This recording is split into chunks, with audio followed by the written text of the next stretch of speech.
Morning students. अब बेटा आज वीडियो नंबर 11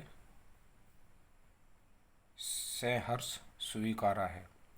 गजानन माधव मुक्तिबोध इसके राइटर हैं। आज वीडियो नंबर 11 है। पहले मैं इस कविता का संक्षिप्त व्याख्या प्रस्तुत करता हूँ, क्योंकि आपको व्याख्या करने के लिए नहीं आएगा, प्रश्नोत्तर आएंगे, इसलिए ध्यानपूर्वक सुना। देखिए, से हर्ष स्वीकारा है कविता मुक्तिबोध के निजी अनुभवों पर आधारित है। निजी यानी स्वयं के अनुभव हैं अपने। कवि अपनी प्रेरणा के स्रोत को अज्ञात रखता है, यानी जो उसके प्रेरणा के स्रोत हैं इस कविता में उसको अज्ञात यानी उसकी जानकारी प्राप्त नहीं है। इस कविता का तुम माँ है या पत्नी है, प्रेयसी है, बहन है या कोई और, इसका रहस्य बना हुआ है।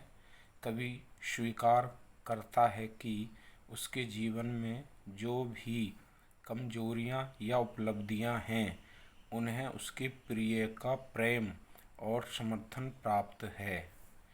उसकी गर्वीली गरीबी, गंभीर अनुभव, विचार, चिंतन, भावनाओं की नदी सब मौलिक हैं।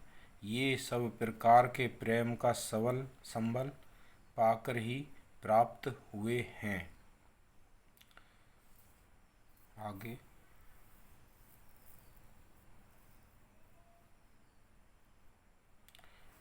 कवि अपने प्रिय से बहुत गहराई से जुड़ा हुआ है।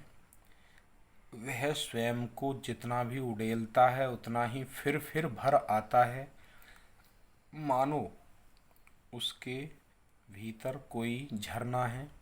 उसे लगता है कि उसका प्रिय उस पर चांद की तरह खिला रहता है। कवि कहता है कि वह अपने प्रिय के अत्यधिक प्रेम से, उसकी ममता से, के मोह से उबरे। यानी जो उसे प्यार मिल रहा है अपने प्रिय का, तो वो चाहता कि उसकी जो ममता है उससे उबरे। उससे उबरने का मतलब है उससे हटकर, यानी उसकी याद को भुलाकर अपना जीवन जिए। वह सदा ही उसकी आत्मीयता के उजाले में रहते रहते कमज़ोर हो गया है।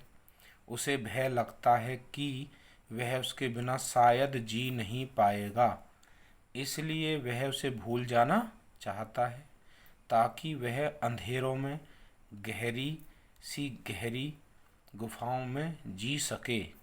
यद्यपि उसका प्रिय को भूलना एक दंड होगा, फिर भी वह इस दंड को झेलना चाहता है। उसे विश्वास है कि वह अंधेरे से लड़ता हुआ भी उसी की आत्मीयता से शक्ति पाएगा।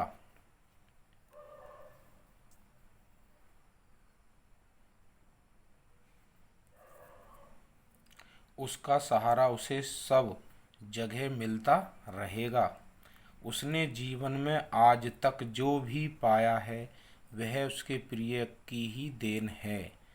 उसके सब कर्मों में कारण रूप में उसका प्रिय ही रहा है। यानी उसके कार्यों में, यानी जो कारण बना, कारण यानी किसके कारण किया उसने अपने जीवन में, अपने प्रिय के कारण। वो उसकी माँ हो सकती है, बहन हो सकती है, पत्नी हो सकती है, भाई हो सकता है, कोई भी हो सकता है। तो यहाँ पर कवि का मानना ये है कि अगर वो कुछ कर रहा है अपने जीवन में तो उस प्रिय की खुशी के लिए ही कर रहा है, जिसका उसे सहारा है, जिसके लिए वो कुछ करना चाहता है। तो बच्चों, ठीक उसी प्रकार हमें भी अपने जीवन में अपने माता पिता आदि के सपनों को साकार करने के लिए और अपने जीवन को उज्जवल बनाने के लिए हमें भी उनकी प्रेरणा को लेते हुए अपने जीवन को आगे बढ़ना है। इस कविता से हमें यही प्रेरणा मिलती है। ठीक है छात्रों, अब हम इस कविता को पढ़ेंगे और उसका एक्सप्लेनेशन भी करेंगे थोड़ा थोड़ा, जिससे आप प्रश्नों के उत्तर लिख पाएँ। ठीक है छात्रों, तो आगे बढ़ते हैं। ये देखिए, पहला पद है, जिंदगी में जो कुछ है, जो भी है, इसलिए कि जो कुछ भी मेरा है, गर्वीली गरीबी यह है, ये गंभीर अनुभव सब, दृढ़ता यह भीतर की सरिता, यह अभिनव सब, इसलिए कि पल पल में जो कुछ भी जागृत है, संवेदन तुम्हारा है, सहर्ष स्वीकारा है, वह तुम्हें प्यारा है। यह विचार वैभव सब मौलिक है, मौलिक है, अपलक है। अब देखिए हम इसमें बात करते हैं। कवि अपने रहस्य में प्रिय को संबोधित करते हुए कहते हैं कि हे प्रिय, मेरे जीवन में जो भी उपलब्धियां हैं या कमजोरियां हैं, मैं उन्हें खुशी से स्वीकार करता हूँ। मुझे उन पर गर्व है। कारण यह है कि मेरे पास जो भी मेरा अपना है वह सब तुम्हें बहुत प्रिय है। मेरी गर्भ भरी गर्भ यानी गरीबी, मेरे जीवन के गहरे अनुभव, मेरा गहरा विचार चिंतन, मेरे व्यक्तित्व की दृढ़ता, मेरे मन में बहती भावनाओं की नदी, मेरे अन्य नए नए रूप से ये सब अपने आप में मौलिक है। ठीक है। निजी हैं, नए हैं।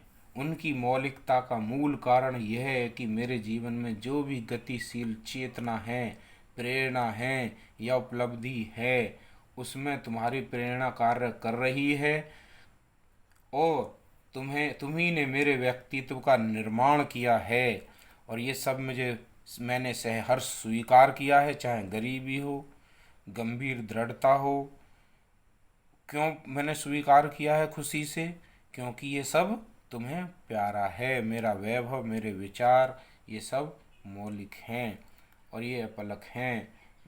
क्यों? क्योंकि तुम्हें पसंद है, इसलिए मैं इन सबको खुशीपूर्वक स्वीकार करता हूँ। चलिए अब नेक्स्ट पद पर बात करते हैं। नेक्स्ट, जाने क्या रिश्ता है, जाने क्या नाता है, जितना भी उड़ेलता हूँ भर भर फिर आता है। दिल में क्या झरना है, मीठे पानी का सोता है, भीतर वह ऊपर तुम, मुस्काता चांद ज्यों धरती पर रात भर, मुझ पर त्यों तुम्हारा ही खिलता हुआ चेहरा है। यहाँ पर देखिए कवि ने क्या कहा है। अपने प्रिय को संबोधित करते हुए कवि कहता है कि मैं नहीं जानता कि मेरे और तुम्हारे बीच इस स्नेह का क्या संबंध है, यानी क्या नाता है, किस नाते मैं तुमको इतना चाहता हूँ। मुझे तो इतना पता है कि मैं इस स्नेह को हृदय से जितना व्यक्त करता हूँ और बांटता हूँ, उतना ही क्या हो जाता है, बार बार फिर से भर आता है। ये देखिए फिर भर आता है। मेरे हृदय में प्रेम का कोई झरना मालूम होता है, जिससे लगातार स्नेह की वर्षा होती रहती है। अथवा हृदय में प्रेम का कोई मीठा स्रोत है, यानी स्रोत यानी झरना है, जिससे निरंतर स्नेह जल छलकता रहता है। मेरे हृदय के भीतर तुम्हारा प्रेम है और इस प्रेम पूरित हृदय के ऊपर तुम विराजमान हो। तुम्हारा यह खिलता हुआ मुख मेरे हृदय में सदा इस प्रकार रहता है, जिस प्रकार पूर्णिमा का चंद्रमा रात भर आकाश में चांदनी बखेरता रहता है। ठीक है छात्रों, चलिए नेक्स्ट थर्ड पद की बात करते हैं।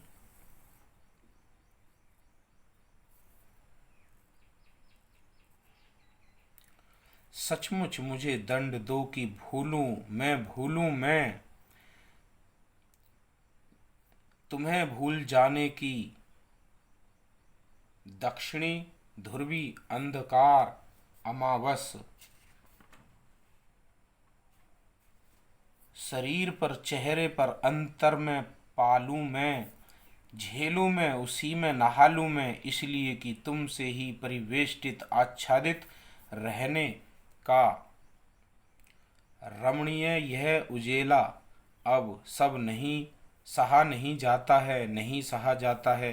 ममता के बादल की मंडराती कोमलता भीतर प्राती हैं, कमजोर और अक्षम अब हो गई हैं आत्मा यह झटपटाती छाती को भविष्यता डराती है, बहलाती सहलाती आत्मीयता बर्दाश्त नहीं होती है।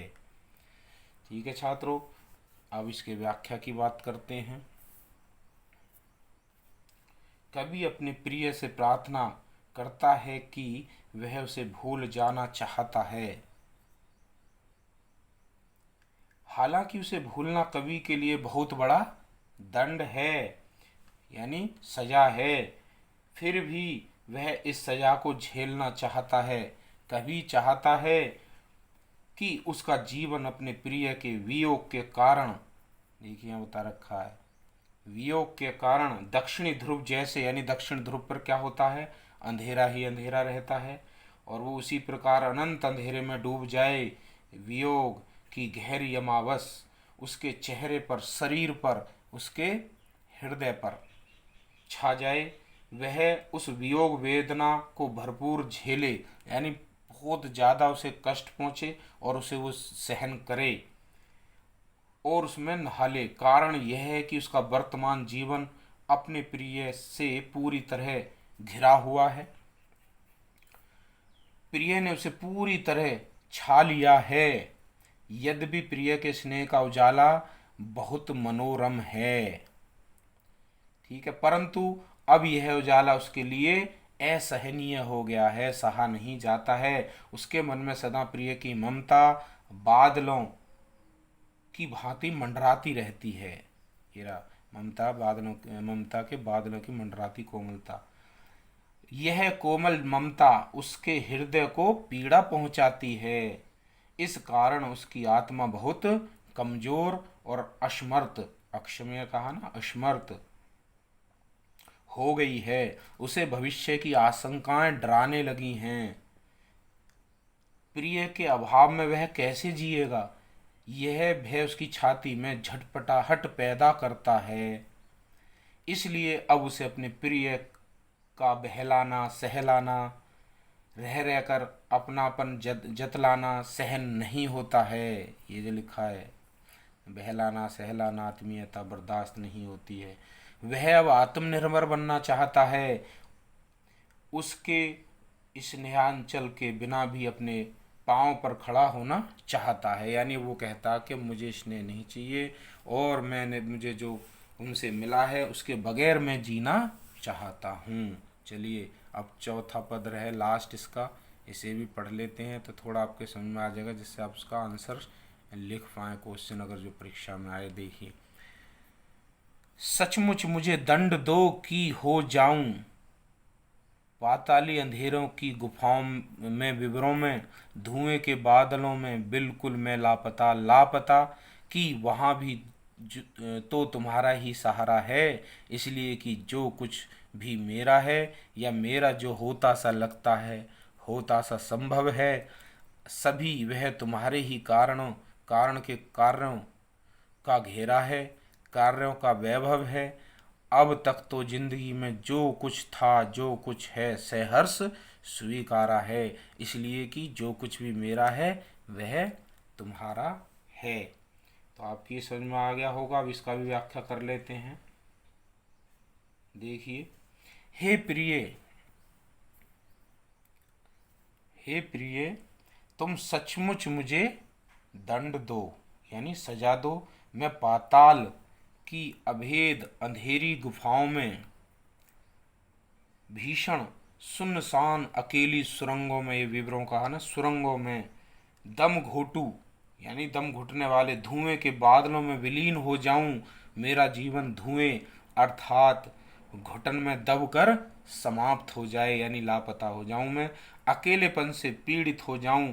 मैं उस अकेलेपन और लापता होने की स्थिति में भी प्रसन्न रहूंगा, क्योंकि मुझे वहाँ भी यही सहारा होगा, यानी आपका सहारा होगा कि मेरी उस स्थिति के में कारण बनकर तुम ही उपस्थित हो।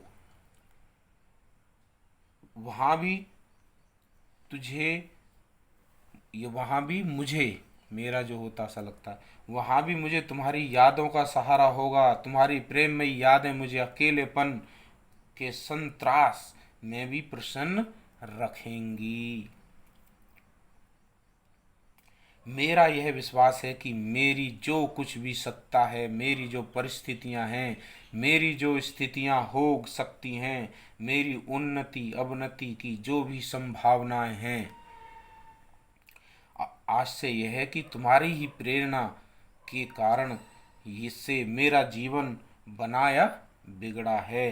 हे प्रिय, मेरे जीवन में जो कुछ भी है अथवा पहले था, मैंने उसे प्रसन्नतापूर्वक इसलिए स्वीकार किया है क्योंकि तुमने मेरी सुखद दुखद सभी परिस्थितियों को अपना मानकर प्यार किया है।